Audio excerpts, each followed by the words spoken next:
Hi there. So I get lots of people who come to me and they want a bigger house. They want more space. And sometimes bigger is not better. So I'm going to talk to you about when bigger is not better, why it's not better, and what you can do instead. So you've checked your planning restrictions. You know you can build up to 6 meters on an attached house, or up to 8 meters for a detached house, as long as you've got extended planning permitted development, and that needs an application to planning. But you've not really thought about what you need from that space. You just know that you need more space, that things are feeling cramped and you're not able to do what you want to do at home, so you need more space to be able to live the life that you want. But that's what you might think, but sometimes that's a mistake, and more space is not necessarily going to be the right answer for you. So I'm going to tell you why and what you can do instead. First, let me tell you who I am. I'm Jane. I'm a chartered architect and the founding director of iArchitect, and I help homeowners to love the home that they live in. I'm also an eco home designer, so I specialise in eco refurbishment and eco techniques so that I can help you to protect the planet. And so first of all, I just want to clear something up when it comes to planning permission. I've seen this a few times where people have said to me, but we can build up to 8 meters. We've got a detached house, we can build 8 meters, it's fine, we can do as big an extension as we want and we don't need planning permission. And that's not quite true.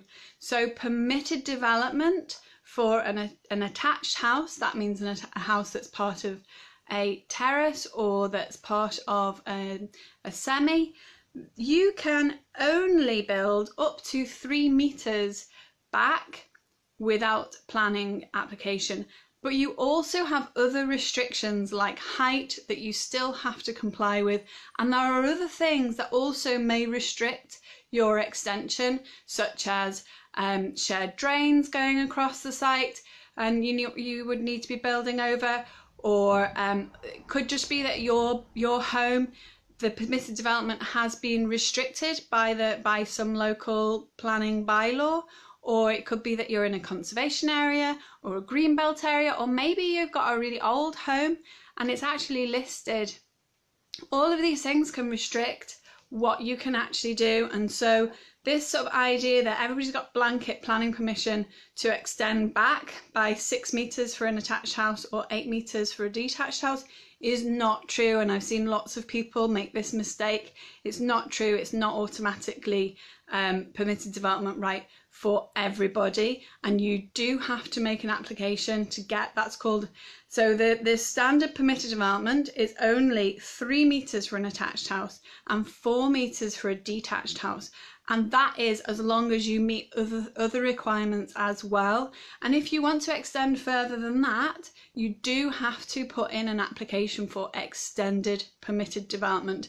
Now, that's a little bit easier to get than full planning permission would be, but it still has restrictions around it, and the planners do need to see that, and they do need to check that you are meeting all their requirements. So I just wanted to clear that up because it's something that's come up time and time again, that I've seen people say that they can extend a lot more than they actually can, and it could trip you up. You can get fined, you can be forced to pull it all down, and nobody wants to go through that hassle of spending money and all the time and the hassle, disruption that occurs when you're building a house extension. You don't want to have to go through all that and to find that you've got it wrong, and actually the planning department is, telling you that you can't do that, and is telling you that you have to actually rip it down or pay a big fine. So to avoid that,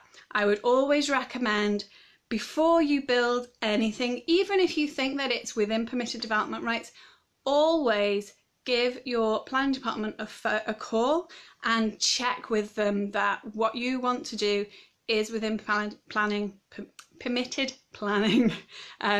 development rights, because it's so easy to get it wrong. It's really quite complicated. There are a lot more things to it. It's not as straightforward as saying you can build out so many meters. There are more requirements to it than that. So just make sure you check that before you go ahead and avoid the problems that can occur if you get it wrong.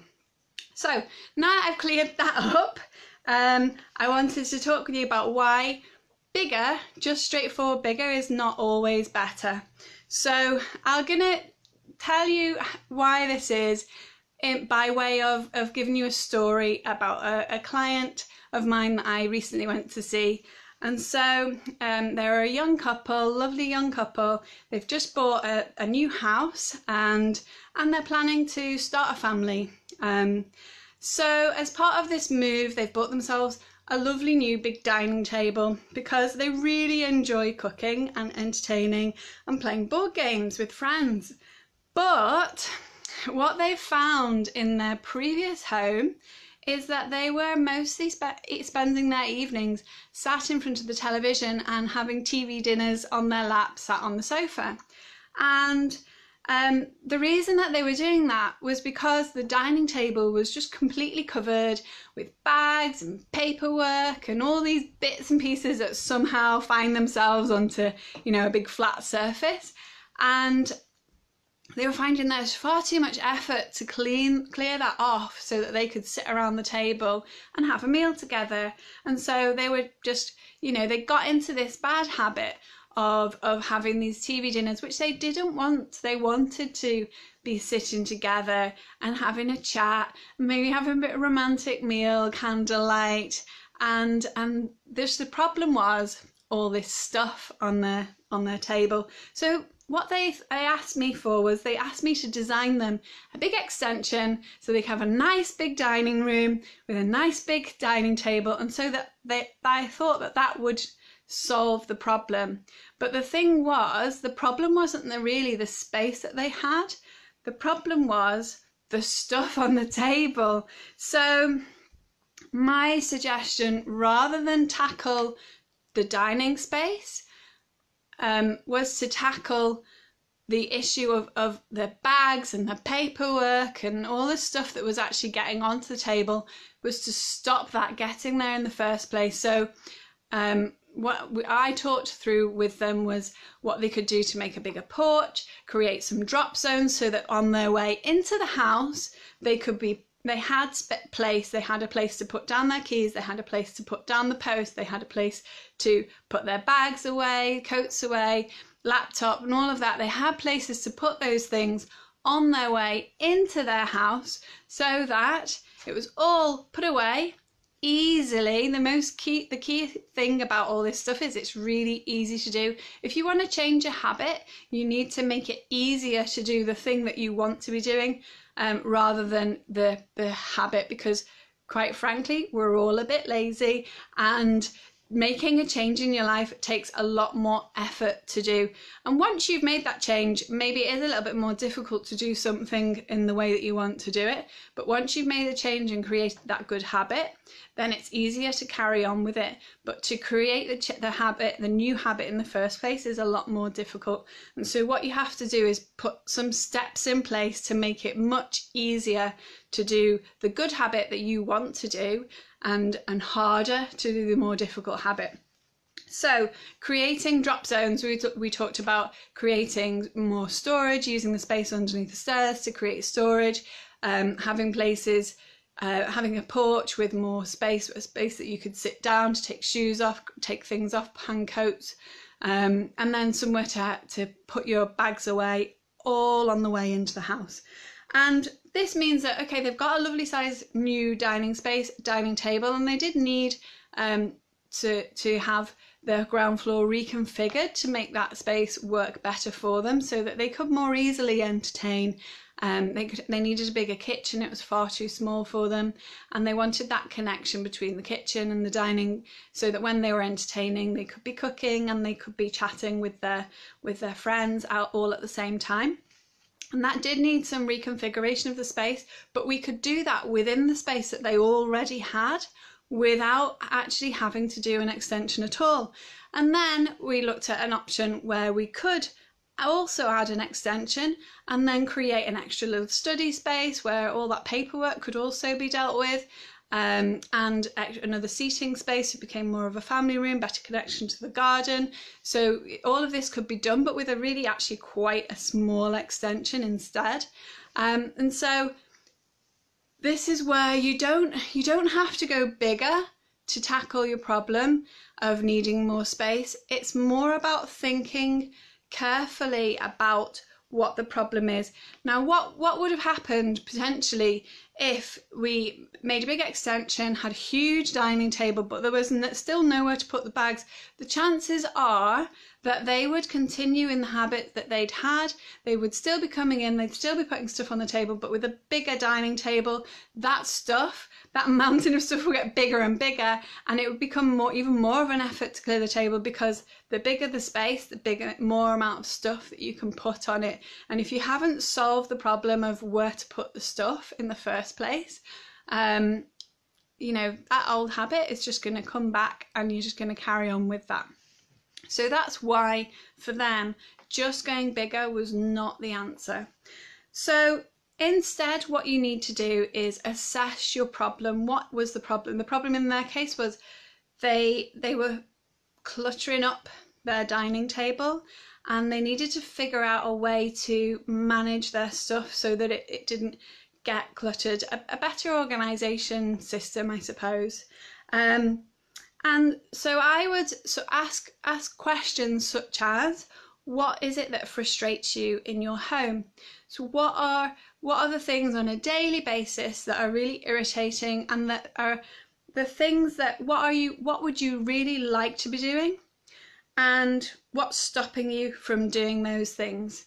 So in this case, they really would love to have been having romantic candlelit dinners, sat at the table, having a lovely chat, and instead they weren't able to do that because all this stuff was stopping them.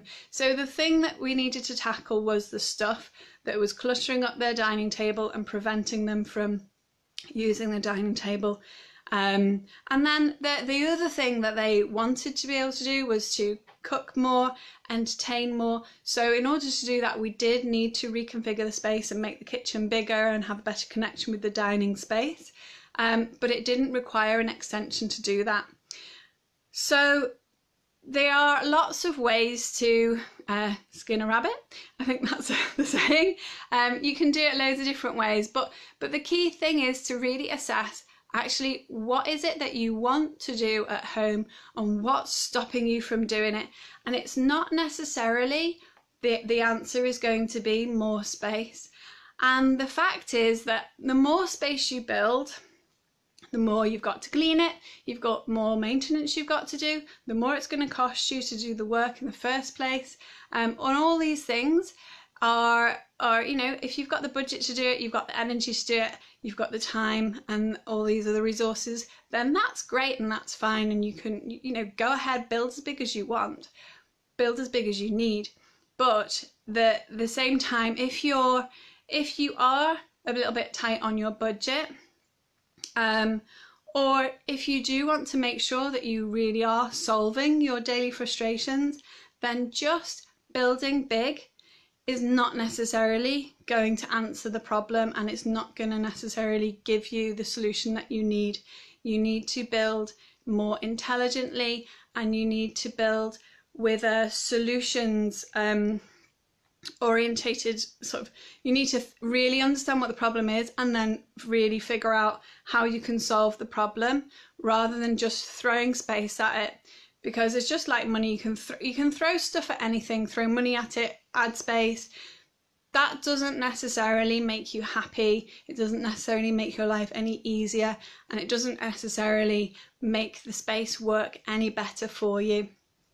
I hope this has been helpful.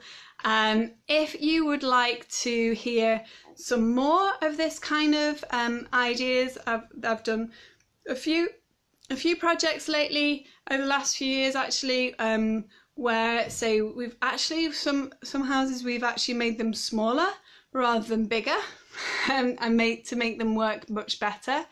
There are lots of different ways to approach your home design, and bigger